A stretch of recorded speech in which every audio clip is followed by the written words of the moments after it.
Have you ever looked at something in Destiny and thought, who came up with this?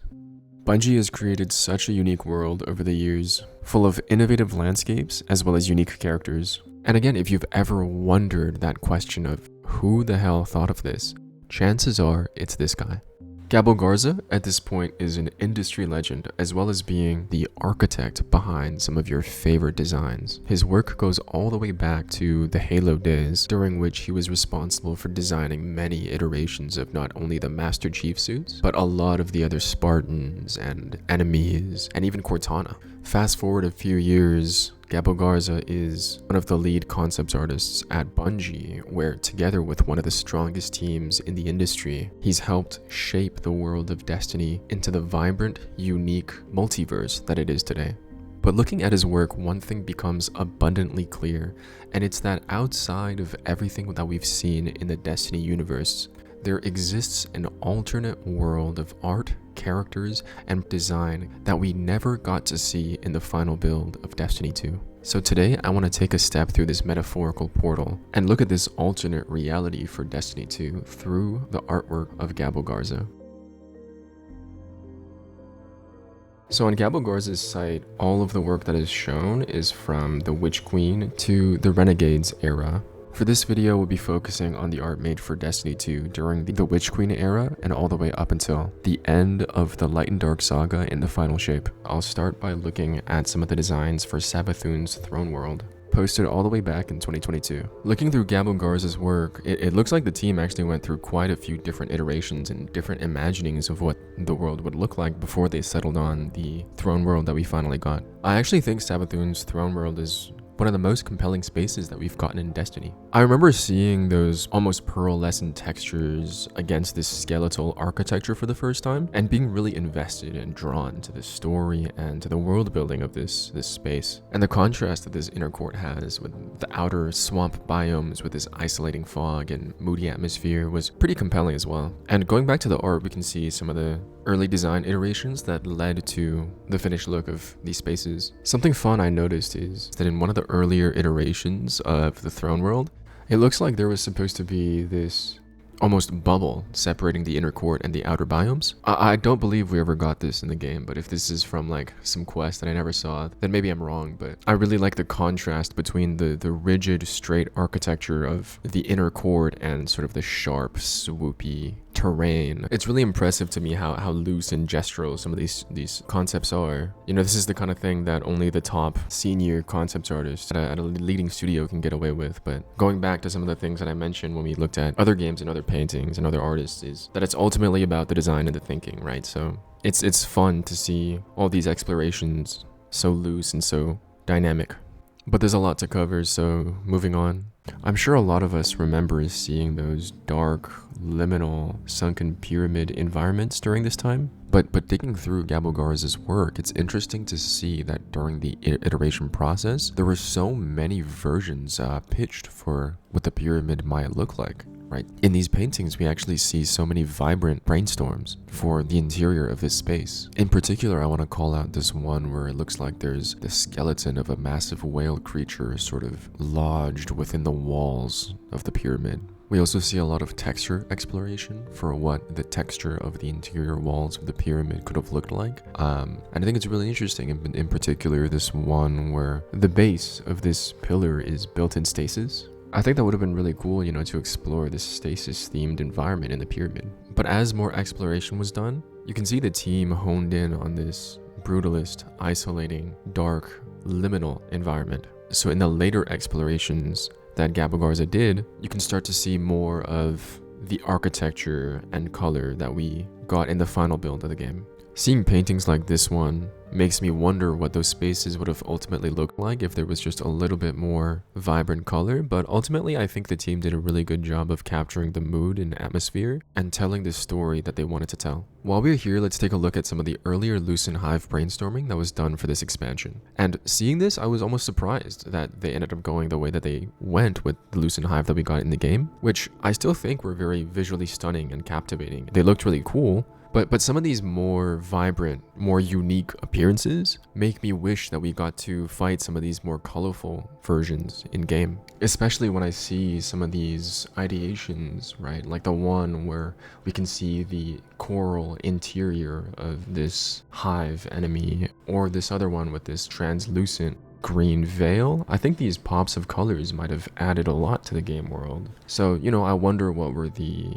deliberations that led to the final designs that we got. As we're on the topic of character and enemy design, let's look at some early ideas for what Savathun might have looked like. I think the team actually did a really good job of designing Savathun, right? Looking very regal and elegant, but keeping a lot of the power and organic shapes of the hive. Though I will say, some of these early imagining of Savathun are so sick. Like this hooded religious looking design where her face can seemingly split into two. Or, you know, this other hooded portrait where there's these trailing ribbons or tendrils attached and flowing from her face. It looks like a lot of the moth imagery didn't appear until later iterations, because it looks like early in the process, Savathun's wings looked more nondescript and, you know, had more just normal hive shapes. I really like this white, almost warlock looking design as well, although, you know, she does look very humanoid in her silhouette, so I understand why they didn't go with this one. As the team refined their ideations, we sort of start seeing this crown silhouette introduced in her designs, and, you know, I think this look really fits her,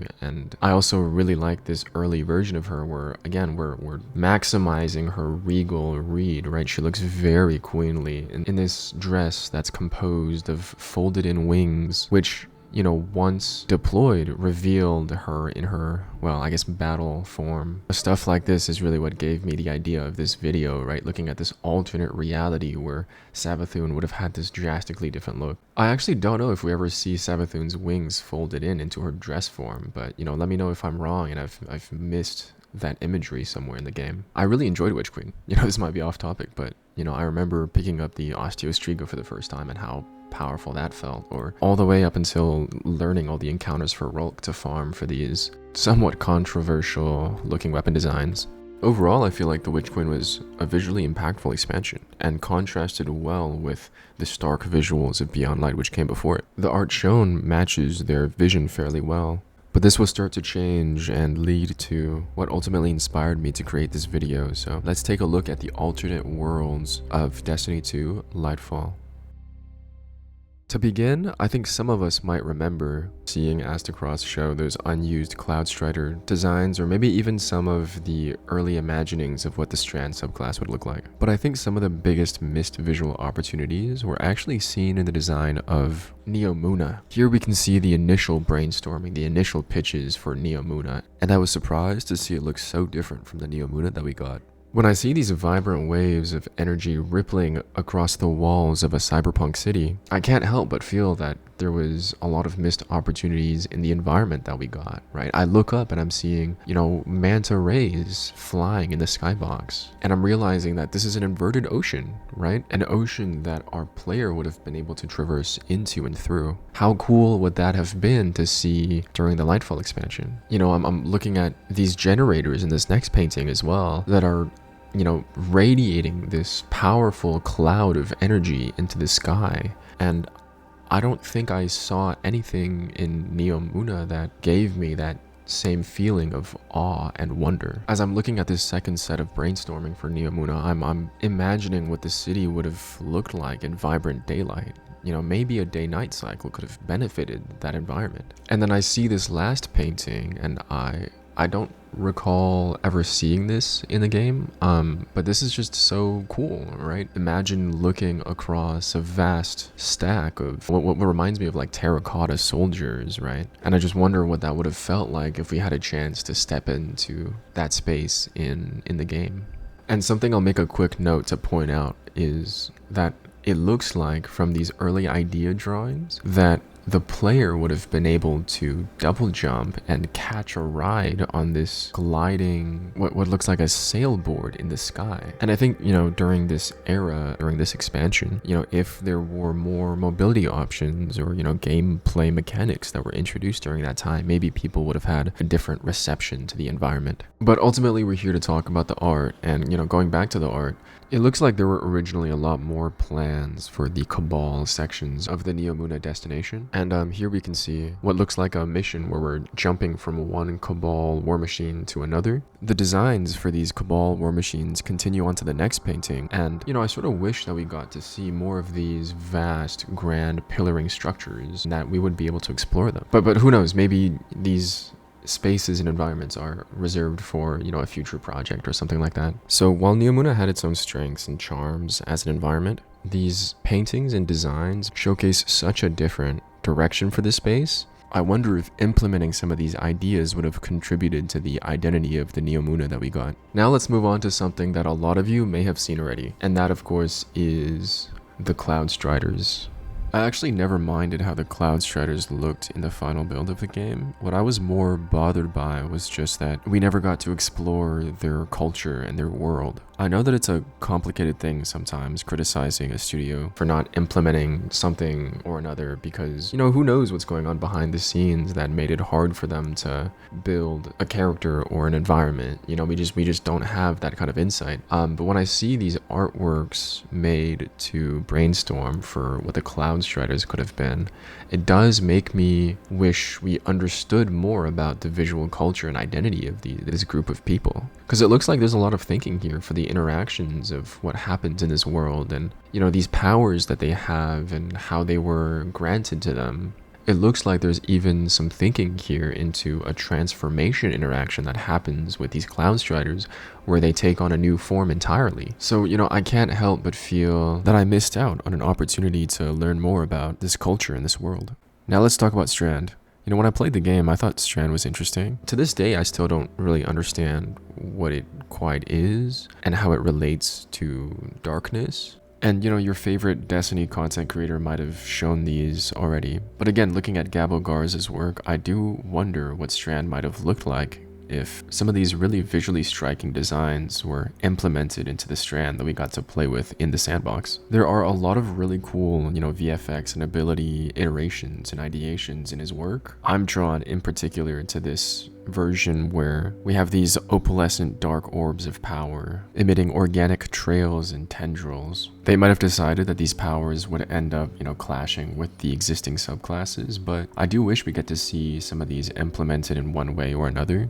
Make this red, and maybe this will be the new red subclass that everyone's been talking about. I think ultimately Lightfall struggled to carve out a visual niche for itself. Beyond Light was all about our confrontations of the stasis power, and Witch Queen was so richly Hive themed. But now let's take a look at the art behind the culmination of our Light and Dark saga in the final shape.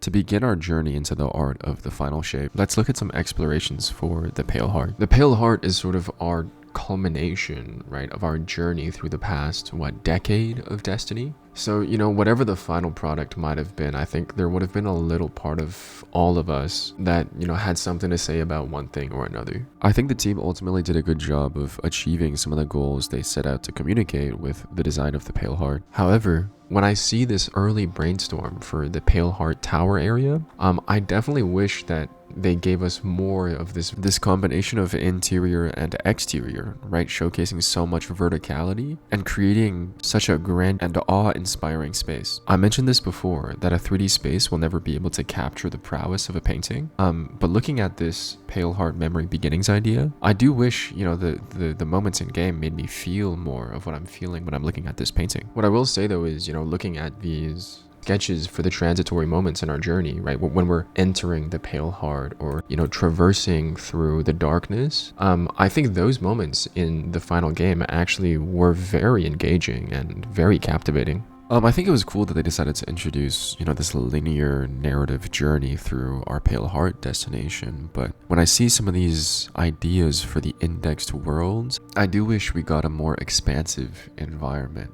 to openly explore. These indexed environments are so fun, and while we're on the topic, some of my favorite moments from this era in Gabo Garza's work is looking at all the sketches that he did to try and design this idea, this power of indexing, the witness's ability to petrify everything and anyone, and what that interaction would look like. I think stuff like this is what separates the art team of Bungie from a lot of others that we see in the industry, which is that, for an interaction like this, they really could have just changed a texture on any model, right, called it a day. But Gabo Garza is showing so much thought here into how to make this state transformation as visually impactful as possible. During this time, Gabo Garza designed some of the husk enemies that we saw in this expansion as well. I think these look really fun. I'm looking at number 1 in particular, where we see this husk creature with a big block for a head, and I'm picturing what that silhouette would have looked like in the sandbox. There's also a lot of sketches here for the Geist combatant, the small flying type enemies. I kind of like how they look in game, but let me know if there's one of these iterations that you favor, that you think looks good as well. But all in all, it's fun to see these sketches and ideas that I think actually translated pretty well to the versions of these enemy types that we got in the game. For these videos, I really like focusing on one core artist that I can, highlight and introduce. But while we're here, I really can't not mention the amazing artwork of Tobias Kwan. Tobias Kwan is a senior concept art lead at Bungie, and alongside Gabo Garza designed some of our favorite moments and enemies throughout all of Destiny as well, right? This man was responsible for one of the most impactful raid bosses I've ever felt in a Destiny raid. He designed Nezarec, who, no matter what you want to say about the gameplay, is another visually stunning Eldritch raid boss with really interesting and captivating shape design. But the reason that I brought us here is that Tobias Kwan designed the monolith and the witness encounters for the final raid of the Light and Dark saga, which to me was one of the visual highlights of the entire franchise, journeying through this trippy, expansive environment and fighting this massive Eldritch depiction of the witness in one of the most dramatic and cinematic moments of the game. These paintings actually reflect the feelings that I had as well when I played the actual raid, so kudos to the whole team and Tobias Kwan's terrifying imagination. Going back to Gabo Garza's work, at sort of the end of this light and darkness journey, I'd like to take a second to really commend all of the phenomenal thinking and concepts and all of the designs that this man has contributed to some of our favorite things in Destiny 2. While we're here, I'll quickly go through a lot of the storyboards that he was responsible for throughout this entire process as well, throughout all of the expansions that we've seen. These storyboards are some of the visual highlights of his portfolio to me, right? Seeing all these vibrant colors and dynamic compositions come together to create some of our favorite missions and story moments in our character's journey. There's so many pieces here that it would take hours to go through them individually, so I've picked some of my highlights and some of my favorites, and if you want to see more, please visit his ArtStation, his Instagram. All of his links will be linked as usual. I think the final shape had a very ambitious vision, and I think the team accomplished a lot of the visual goals they set out to accomplish. I hope I was still able to show you a glimpse though of some alternate or unused visuals for this era of Destiny, and I hope it was fun taking a peek behind the production curtain. In a post-Light and Darkness era, there's not a lot that I can add in terms of comparative commentary. I haven't really seen or played very much of the game since our confrontation of the Witness, but I see a lot of striking artwork here that I'd be more than happy to show and to go through, in particular for the Kepler destination, the Nine, the Desert Perpetual Raid, and some of the things that we've seen in Renegades. If there's enough interest, I'll definitely do a part 2 where I look at the art for some of these sections, as well as maybe even digging into some of the older art for Destiny 1 or the very start of Destiny 2 into the Forsaken era. No matter what your impressions of Destiny 2 or Destiny might be, you have to acknowledge that none of our favorite things about Destiny would be possible without the brilliant minds of these artists that designed them. A huge shout out to Gabo Garza, whose work made this video possible, as well as to, any other member of the art team on Bungie, Eric Pfeiffer, Tobias Kwan, Ryan Gitter, you know, and so many others. Again, as always, Gabo Garza's links will be in the description below. Let me know what you think in the comments. I hope my commentary did justice to some of the phenomenal artwork that we can see in his portfolio, but was there something I missed? Was there a connection that you might have wanted to point out about some of this art and the stuff that was in the game? Was there some lore that I missed out on in the composition and the details of some of these paintings? And again, you know, should I re-download and catch up with some of my favorite characters and environments in this new build of Destiny? I really hope you enjoyed this video and enjoyed seeing some of the artwork. If you did, feel free to like and subscribe for more. Thank you for watching to the end, and I'll see you next time.